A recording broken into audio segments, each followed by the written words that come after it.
Welcome to MarineLearn, practical knowledge and training for maritime professionals. Hit the bell button, subscribe, and like the video so we keep bringing valuable content to you. Inside the steel hull of a maritime vessel, an isolated action like a single arc strike from a welder's torch doesn't stay local. In a closed compartment, that localized heat instantly introduces a ship-wide threat. The danger extends far beyond a simple surface fire. A welding torch triggers an immediate, multi-layered reaction that expands rapidly through the surrounding environment. This diagram maps the hazard geometry in 3 rings. The inner ring carries high-voltage shock risk. The middle ring represents toxic fumes crossing the blood-brain barrier. The outer ring pushes blinding radiation out to bystanders in the space. Containing these expanding, invisible threats dictates whether a routine maintenance task is completed successfully or results in the total loss of the ship.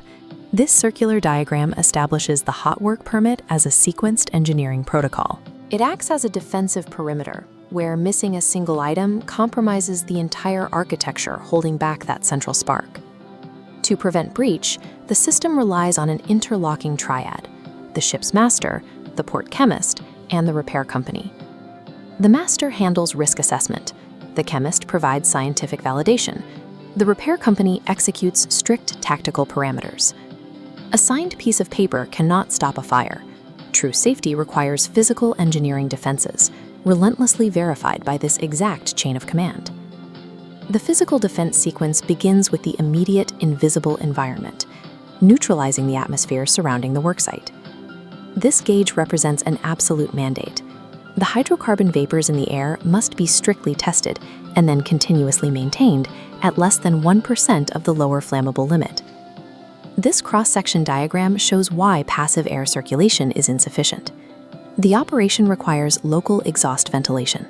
Positive pressure pushes fresh air in, while the LEV system actively creates suction to capture and extract heavy, toxic welding fumes before they can accumulate. Controlling the air is the foundational layer of defense. If the atmospheric conditions fluctuate or the ventilation drops, no physical tool should ever be lifted. This top-down schematic outlines the strict 30-meter radius rule. Once the immediate air is secure, the defensive perimeter expands outward. Any cargo tank falling within 30 meters of the hot work must be entirely emptied, cleaned, and gas-freed. That distance accounts for a hidden mechanism: 6-sided heat transfer. Intense thermal energy from a welding arc travels straight through highly conductive steel bulkheads. It can easily ignite oil films or residues resting in contiguous spaces above, below, or beside the actual workspace. Expanding that spatial isolation also requires sealing environmental arteries. That means mechanically plugging common deck scuppers. A proper seal blocks molten slag and sparks from dropping into unseen piping networks or vulnerable lower compartments. Spatial isolation acknowledges that the ship's structure itself is highly conductive, demanding rigid physical boundaries to contain the high temperatures of the work. Neutralizing the ship's active mechanical systems requires a total lockdown of pressurized fluids and electrical energy. Simple warning tags are dismissed in favor of mechanical restraints. This diagram illustrates the isolated state required by the lockout-tagout protocol. Equipment is disconnected from power, positive physical padlocks are applied, and all residual pressure is bled down until the gauge reads 0. When volatile pipelines are near the hazard zone, they have to be drained, depressurized, and purged. To guarantee complete isolation, workers insert solid steel blinds directly between the pipe flanges, creating a permanent mechanical barrier against flow. Absolute system isolation functions as a tourniquet. It physically severs the hot work zone from the rest of the vessel's pressurized circulatory system. The final perimeter relies on the human failsafe. This is critical when work requires confined space penetration, where a dedicated standby safety watch must maintain constant visual and verbal communication at the hatch. During execution, a dedicated fire watch takes position.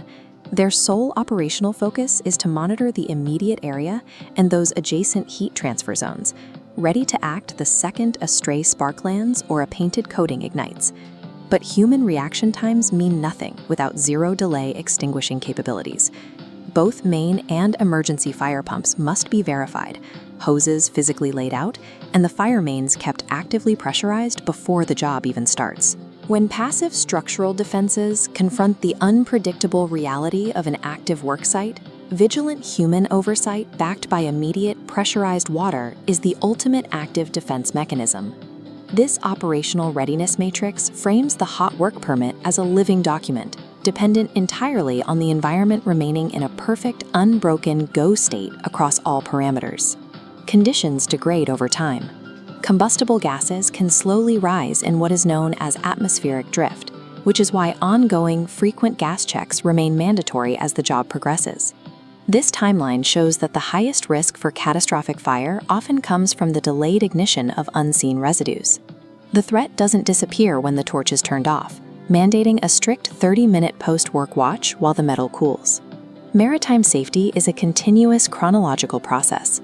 Dropping your guard during the cool-down tail is a fatal and common operational error. There are conditions where local mitigations cannot override the hazard. Hard stops, like active fuel bunkering operations or when a vessel is drifting, mean hot work is absolutely prohibited. But the most critical rule of the entire safety architecture is the authority to stop. If any condition fluctuates, if ventilation drops, if gas levels inch upward, or if the fire main loses pressure, every single crew member has the ultimate authority and obligation to pull the plug and halt work instantly. Maritime survival does not rely on luck. It relies on engineering an impenetrable structural defense and executing the unyielding discipline to enforce it without exception.